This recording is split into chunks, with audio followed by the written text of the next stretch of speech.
What's up mga madam? It's me again, your mamita. Mga madam, andito naman tayo.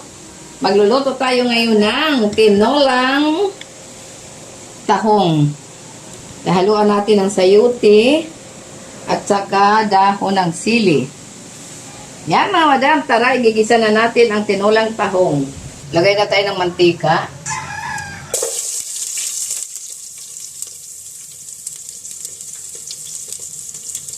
At saka bawang, saka luya, at tinolang tahong. Ilalagay na natin yung tahong.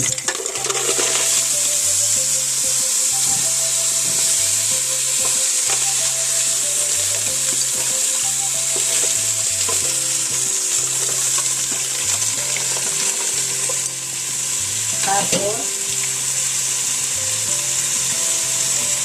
ihalo na natin ang sayote.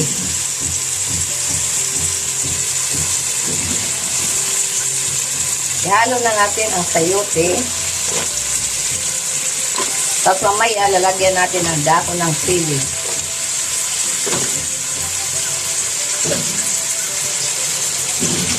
Maglalagay na tayo ng sabaw.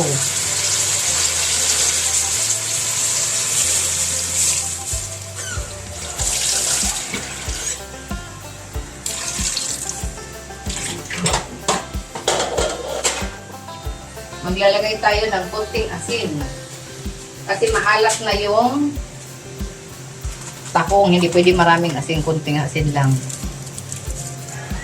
Lagyan natin ng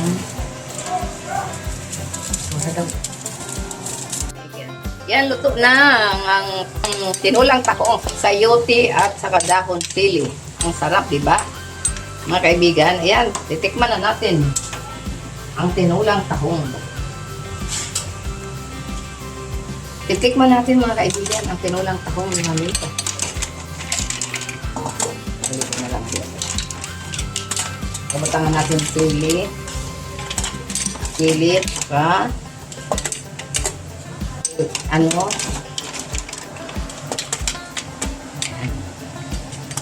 tinulang tahong. Yan.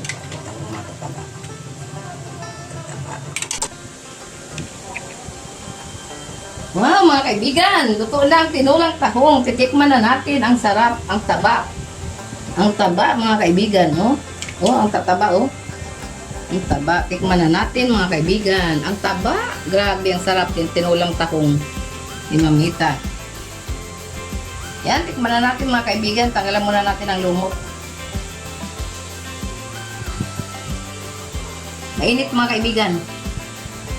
Tikman na natin ang tinulang tahong. Sarap! Sarap mga kaibigan ang tinulang tahong. O mga madam, nagustuhan niyo ba ang niluto ni mamita? Kung nagustuhan niyo, huwag niyo lang kalilimutan i-like, i-share, at i-subscribe na rin at paki-follow. Thank you mga madam, mga kaibigan.